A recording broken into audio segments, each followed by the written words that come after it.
What's going on, everybody? Welcome back to another video. Today I'm going to be talking about Terrifier 3.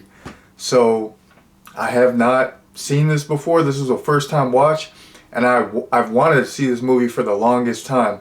I'm a huge fan of the franchise. I like the movie All Hallows Eve as well. Like, I'm a big fan of Damien Leone's work. So yeah, I've wanted to see this for the longest time, but I just never got around to watching it. And what better time to watch it than in December? I'm looking out my window right now. I'm seeing snow flurries. You know, like Santa Claus is about to come to town. What better time to watch this movie than December? So it magically worked out. It was just, it was a beautiful situation. It was on Tubi for the free ball. I got to watch this movie for free. I feel blessed. So I'm telling you what, like, I'm like kind of like a nerd, like a geek when it comes to this franchise. So yeah, like, my view might be skewed. Like, I don't know. I just like all these movies. So yeah, once again, I just really like this movie. I thought it was the bee's knees, the bomb.com, the cat's pajamas. It was everything, I could have ever asked for. And the first thing that I want to point out is I'm like so happy that they even were able to make a third one. I'm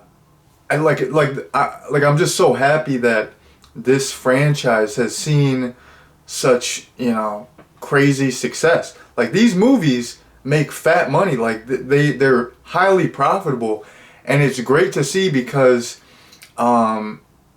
okay, like, I think art is like a modern slasher icon. We don't really have that many other new slasher icons. Art is he's a modern slasher icon, and it's like it's par for the course. If you're a slasher icon, you gotta have sequels on sequels. Like, I just Art the Clown. He's absolutely awesome. I don't know. He is a straight up slasher icon. At this point, he is. 3 movies in, he's a slasher icon. So there's that. And I think it's great for horror in general that these movies are making money. It's like there's like all kinds of, remakes and requels, and that's all good. I have my thoughts about it. Like, sometimes I'm a hater with it, but like, this is like there's like maybe some supernatural stuff, some thrillers, blah blah blah. But like, what other straight up slasher franchise with a new killer do we have now? I kind of just said that, but yeah, that's cool. I think another thing that I think is awesome is the fact that these movies are just batshit crazy. They're super gory. On paper, they seem like they would be very niche. Like, they would only appeal to hardcore horror fans. Because I'm telling you what, like, I watch horror movies all day, every day. I watch horror movies in my sleep. You know what I mean? Like, all I do is I've seen some crazy horror movies, and like, these movies disturb me still. Like, I'll be watching this and I'm like, geez, they went there. Like, that's nuts. Like, I'm like, I got to do a double take. I'm like, is this really happening? Because this is some disturbing stuff. Like, these movies are ultra gory, ultra disturbing, and you would think they would be niche. They would only appeal to like hardcore horror fans, but they're pretty mainstream. Like, I think, like, you'll hear like celebrities talking about these movies. I think Pete Davidson likes these movies. They make like millions on millions on millions. Like, I love that this has gotten like mainstream appeal. I think that's really cool. And I also am happy that this franchise has gotten to a third installment and seen success, because I feel like Damien Leone deserves it. He's like such a hard worker. I would watch all these like interviews with him, and he would just talk about like his work ethic, like especially like making the first movie, and like the guy just he's a workaholic. He doesn't stop. So like he's out here like living the American dream, and it's great to see. So yeah, I'm really glad that they've had success with the franchise, made it to a third one, and if they make 8 of them, I'll probably watch them all. So yeah, there you go. So now I'm actually gonna jump into actual stuff about the movie itself. The first thing that I want to talk about, this is a Christmas horror movie, and I love that. I'm a huge fan of Christmas horror. I gotta see some more, Christmas horror classics, but I do like stuff like Silent Night, Deadly Night, and Silent Night, Deadly Night 2 with the Garbage Day classic line. I mean, who doesn't love a motherfucker saying garbage day and shooting fools? Like, that's fantastic. So yeah, I like Christmas horror. Of course I love all the October stuff, but I like watching horror films for like every holiday. Like, I'm such a nerd. Like, I have no life. Like, instead of like going out and doing Christmas shit, like, I'm excited to watch, like, I can't wait to watch these Christmas horror movies. I can't wait to watch Leprechaun Goes to the Hood Part 10 on St. Patrick's Day. I can't, I won't have a date, but I'll be like, I can't wait to watch My Bloody Valentine. That'll be my big Valentine's Day. Like, I love holiday themed horror. I love Christmas themed horror. And I thought that was a great switch up because, the other ones took place around Halloween, October. It was like good to switch it up. If you're 3 movies in, we need something a little bit different. And yeah, I'm a sucker for that anyways. And I feel like they totally realized the Christmas vision. You had great Christmas atmosphere. You had some funny Christmas gags with art. So like in the beginning, he kills this family, and then after he kills them, he just like nonchalantly eats their Christmas cookies.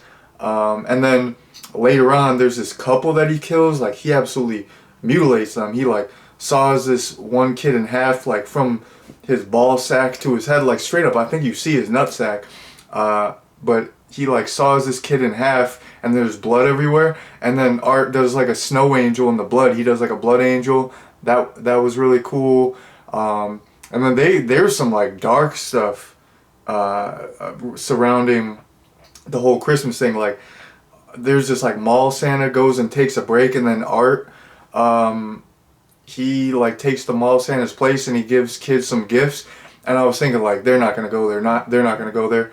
And yeah, there's some like dark stuff surrounding that whole sequence was disturbing. But the whole movie from the get is like super disturbing. So you kind of know, and if you know this franchise, you know what you're getting into. That's kind of, it's like a lot of shock value. Like, it's just, they got to keep outdoing themselves. So yeah, I really thought the Christmas atmosphere was on point. And yeah, I liked all the little Christmas gags. Another thing that I really liked is I feel like you really got to see Sienna's PTSD in this.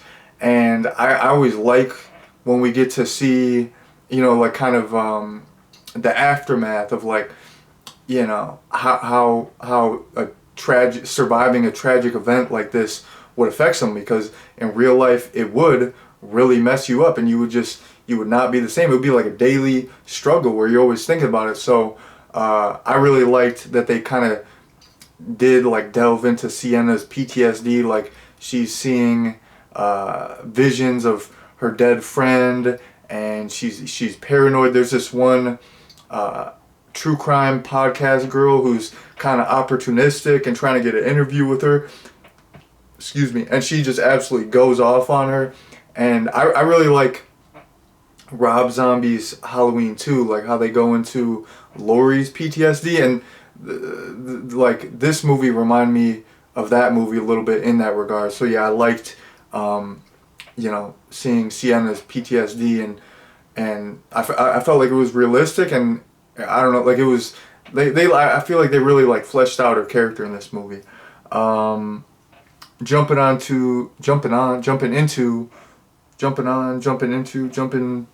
around. I don't know how to speak real good. I got speech impediment, man. That's what they call me, the speech impediment, man. I wear a grill and now I got a lisp.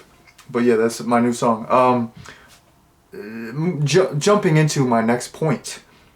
My favorite kill, in terms of, I'm okay. So for my favorite kill, I'm gonna say the guy from Scary Movie. He gets his face ripped off.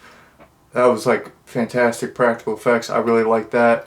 I actually met that guy at a convention. I was at this Motor City Nightmares horror convention, and we just like passed each other and we said hello.